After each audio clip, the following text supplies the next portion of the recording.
when I was admitted at Nairobi Hospital,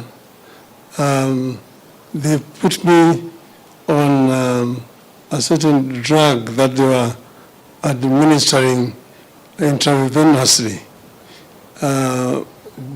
for the first 5 days. And when they stopped that drug, then when I went back, actually I was in a regime of a mixture, more of herbal drugs that I was able to receive. And that's what I've been using. And secondly, I've been steaming a lot in the evenings.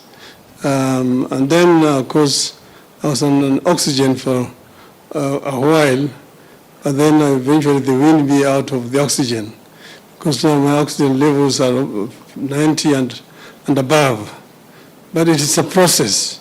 It takes a process, and one just have to be at it and has to be disciplined and follow the instructions of the doctors.